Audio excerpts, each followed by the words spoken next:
GamingBolt presents 10 more game trailers so misleading you almost thought it's the real deal. It's becoming common wisdom by this point that you shouldn't trust video game trailers to be accurate representations of the final product. All too often, we've been fooled by trailers, and in more ways than one. Some have exaggerated the visual prowess of their games, others have fooled people into thinking a game will be entirely different from what it's actually like, while others have highlighted parts that turn out to be quite de-emphasized in the actual game. In this feature, we're going to take a look at what we feel have been 10 of the most misleading trailers for video games in the last few years. Let's jump right in. Metal Gear Solid 2 trailer. Hideo Kojima has been known to play his fans like a damn fiddle, but no incident illustrates that fact as perfectly as the trailer for Metal Gear Solid 2 Sons of Liberty. The final game was excellent, undoubtedly, and in terms of visuals and gameplay features, the trailer was actually a pretty accurate representation.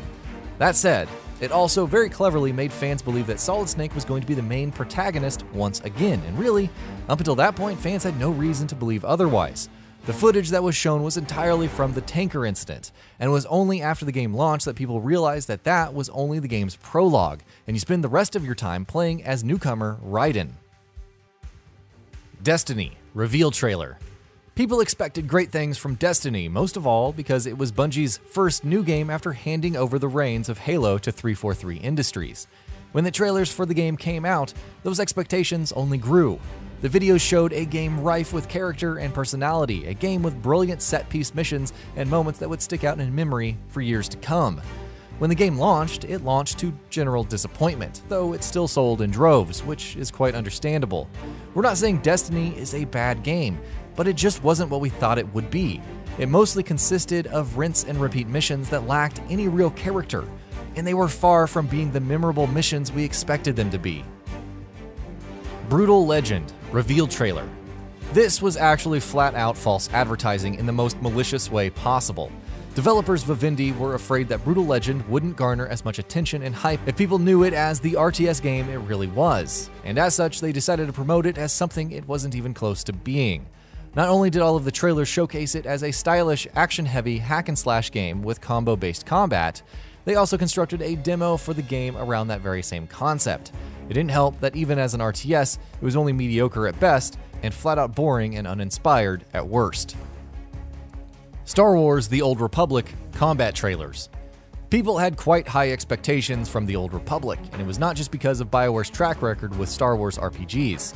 No, the trailers had a lot of beautiful CG that showed combat that looked fluid and highly synchronized, and while BioWare never claimed that what they were showing was actual in-game gameplay footage, the actual game ended up being significantly different from what we had been led to believe. The combat was typical MMO fare, involving players standing in front of each other and using hotkeys, while the production values in general, from the character models and animations to lip syncing, were below par as well. Call of Duty 2 trailer. Trailers that are 100% CG but are made to look like gameplay are something that have become a bit of a norm in today's day and age. But back in 2005, which was actually when Sony did the same for Killzone 2, it was much easier to fool people that way. Activision did just that with Call of Duty 2's trailer. It was made using nothing but CG, but it was made from a first-person perspective. As such, it was successfully able to fool a lot of people into thinking what they were witnessing was actual gameplay footage, and that the actual game would look just as good. Obviously, the game itself was actually really good, but from the perspective of the visuals, the trailer wasn't even close to being an accurate representation of the final product. Halo 5: Hunt the Truth. The entire pre-release marketing campaign for Halo 5 Guardians was one big, shameless lie. The trailers promised a game steeped in character drama, intense encounters between Locke and Master Chief. They showed entire trailers, entire events, entire locations, and entire exchanges of dialogue that were completely missing from games. They implied that the game would tell a story from two different perspectives, those of both Spartans, and the campaign in Halo 5 itself couldn't be further away from what we were promised. A large majority of what was shown was completely absent in the game. Even thematically and tonally, the entire story was different from what we expected, and the conflicts that we expected would dominate it were nowhere to be seen. It's a good thing Halo 5's multiplayer is as good as it is, because the campaign has to be the most disappointing we have ever seen in the series to date. Connect. Oh, Connect. The very thought of you is often enough to make one cringe right out of their skin.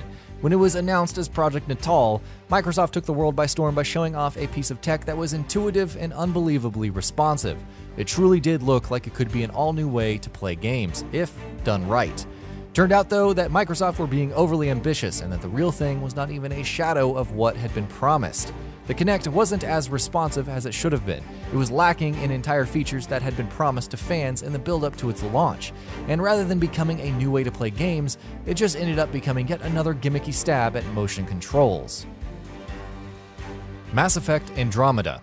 The most talked about and infamous of Mass Effect Andromeda's numerous issues had to be the laughably bad facial animations and the large number of terribly made character models. But you know what? Most of the trailers we saw in the build-up to the game's launch gave little to no indication of such a problem. Character and facial models looked generally solid, while facial animations, at least based on what little we could have seen in them in the heavily edited trailers, looked to be at an acceptable level. We all know now that that couldn't have been further from the truth, and even though it would be unfair to say that BioWare maliciously or intentionally misled us into thinking Andromeda would be of a higher quality than it turned out to be, the ultimate gulf was still a major disappointment. Final Fantasy XV, back when it was Versus 13. Final Fantasy Versus 13 was in development for over a decade and only came out last year as Final Fantasy XV. The development changed directions quite a few times, many times quite drastically, and as such, Final Fantasy XV was understandably quite different from the vision the developers originally had in mind. That said, this was still the same story with the same characters and largely the same themes, despite a number of major shifts and changes, which is why it's so disappointing that many of the excellent cutscenes we saw in the trailers for Versus 13 didn't make it into Final Fantasy XV. Given the fact that the game was in development for many years, it stands to reason that a lot may have changed over that time period, and thankfully enough, Final Fantasy XV was a great game despite all of its issues. Even so, it would have been great to see all of those cutscenes we expected to see in the game itself. Dark Souls 2. One of the reasons Dark Souls 2 often receives the kind of criticism from its fans that it does is the fact that it went through a major visual downgrade in the build-up to its launch. The trailers for the game, as well as the Looking Glass Night demo, looked majestic and beautiful, with incredible visual polish and great attention to detail. When the game launched, though, the gap in visual quality of the demo and the final product was astonishing. It almost looked like a generational leap, only in the wrong direction.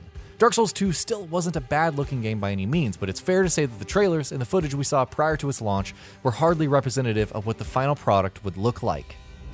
And that'll be about it for this one. If you guys like what we're doing at GamingBolt, please consider subscribing to our channel, and I'll see you guys on the next video.